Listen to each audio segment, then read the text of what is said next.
Assalamualaikum warahmatullahi wabarakatuh.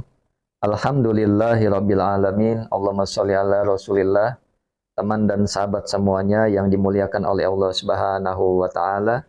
Kita melanjutkan kajian kita di dalam kitab Fathul Qorib, sudah sampai ke pembahasan faraid dan wasoya.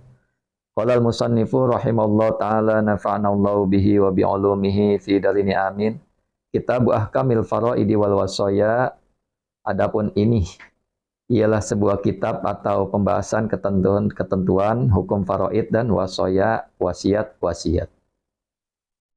Wal faraidu, dan adapun lafat faraid, jam'u faridatin ialah jamaknya lafat faridah. Artinya faraid ini jamak taksir. Mufradnya adalah faridah. Nah, bimakna mafrudatin, dengan makna mafrudah. Artinya faraid faridah ini isim fa'il, wajahnya fa'ilah, dengan maknanya isim maf'ul, mafrudah. Bimaknal fardi, dengan makna fardi. Artinya apa? Ketentuan. Dipastikan atau ditetapkan atau ditentukan. Nah. Bimana takdir, dengan makna takdir, memastikan, menentukan. Wal faridatu, dan adapun lafat faridah, syar'an secara syara, ismu nasibin ialah nama bagian. Muqaddarin, yang ditentukan atau yang ditetapkan apa bagian, limustahaqqihi, bagi yang berhak menerimanya bagian. Nah, ini secara syara. Secara syara ialah nama bagian yang ditetapkan bagi yang berhak menerima bagian tersebut. Wal wasoya, dan adapun lapat wasoya, jam'u wasiyatin, jamaknya lapat wasiyah. Sama wasoya juga jamak, mufradnya adalah wasiyatun. Min wasaitu, dari lapat wasaitu, artinya apa? Menyambung siapa aku, syai'a pada sesuatu, bisyai'i dengan sesuatu. Idza wasaltuhu, apabila menyambung siapa aku pada sesuatu, bihi dengan sesuatu. Nah, ini secara bahasa. Kemudian secara syara, wal wasiyatu, adapun lapat wasiyah syar'an secara syara, tabarruun, maksudnya berbuat baik, bersukarela, bihakin, dengan suatu hak, mudofin, yang disandarkan apa hak, lima, terhadap perkara atau terhadap masa, ba'dal mauti, setelah yang ada setelah kematian. Jadi secara syara itu pengertiannya. Berbuat baik dengan suatu hak atau bersedekah yang disandarkan setelah masa kematian.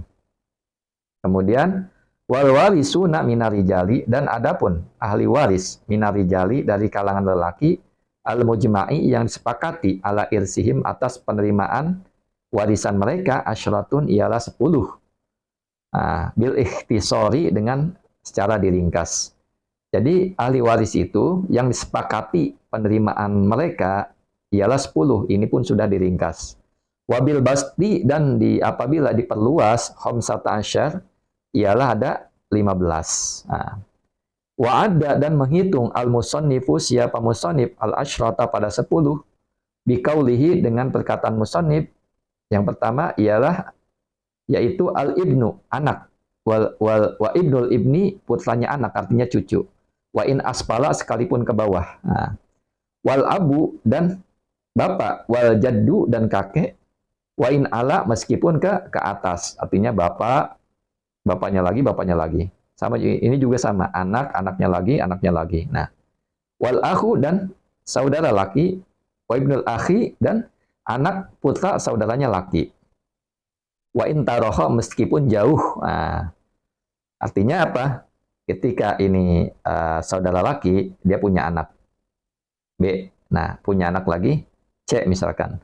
Nah, anaknya udah nggak ada, si B ini udah meninggal. Yang ada C, cucu, artinya cucu dari saudara. Nah, ini wa intaroho, maksudnya seperti itu. Kemudian wal amu, dan paman. Wa ibnul ammi, dan anaknya paman. Nah, wa in taba'ada, meskipun jauh. Nah, seperti tadi penjelasannya. Wa zauju, dan suami. Nah, kemudian yang terakhir wal maula al mu'tik, majikan yang memerdekakan. Nah, ini. Kemudian walau ijtama'a, jikalau berkumpul, kullu rijali, siapa tiap-tiap lelaki, artinya 10 itu kumpul, warosa, maka mewarisi minhum, dari 10, salah satu, siapa 3. Yang mana 3? Al-abu, yang pertama bapak. wal ibnu dan anak, wazauju dan suami, fakot saja. Nah, jadi ahli waris ketika ada semua misalkan, maka yang dapat warisan ada, yang pasti mendapatkan warisan maksudnya 3 orang saja, bapak, anak, dan suami. Nah, mereka yang lain ajalah mahjub atau terhalang.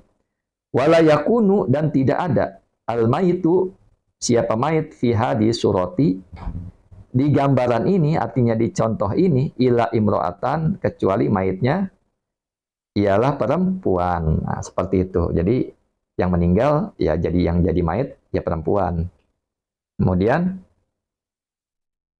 wal warisatu dan adapun ahli waris perempuan minan nisa'i dari kalangan wanita al mujma'i yang disepakati ala irsihinna atas penerimaan warisan mereka sab'un ialah 7. Nah, jadi ahli waris dari perempuan yang disepakati ialah ada 7. Bil ikhtisori dengan diringkas. Wabil basti dan dengan kalau dengan dilebarkan lagi, diperluas, asyratun ialah ada 10. Wa ada dan menghitung al-musannifu siapa musannif as-sab'a pada 7 fi qaulihi dengan perkataan musannif. Nah, siapa sih mereka? Nah, al-bintu ialah anak perempuan, wa bintul ibni dan anak perempuan dari anak laki-laki, artinya cucu perempuan dari anak laki-laki. Wa in safalat wa in meskipun ke bawah, meskipun ke kemudian wal ummu selanjutnya ibu, wal jaddatu dan nenek, wa in alat meskipun ke atas. Nah, seperti itu. Ibu punya ibu lagi seperti itu. Wal ukhtu dan saudara perempuan, wa zaujatu dan istri, wal maulatu al mu'tiqah dan majikan yang telah memerdekakan. Nah, seperti itu. Ini ada 7 yang ahli waris pada perempuan. Kemudian walau ijtama'a meski jikalau berkumpul kullu nisa'i siapa tiap-tiap perempuan fakot saja warosa maka mewarisi minhunna dari mereka semua wanita khamsun siapa 5. Jadi kalau seandainya 7 itu berkumpul semuanya, yang mewarisi adalah 5 orang saja. Yang 2-nya mahdzub. Siapa mereka? Yaitu al-bintu, anak perempuan, wa bintul ibni, cucu perempuan dari anak laki, wal ummu dan ibu, wa zaujatu dan istri, wal ukhtu syaqiqah dan saudara perempuan seayah, seibu, atau seayah, seibu. Kemudian wala yakunu dan tidak ada al-maitu siapa mayit fi hadis surah di ini contoh illa rojulan ialah kecuali mayitnya lelaki seperti itu. Mudah-mudahan dapat dipahami sedikit demi sedikit, insya Allah sampai hatam. Assalamualaikum warahmatullahi wabarakatuh.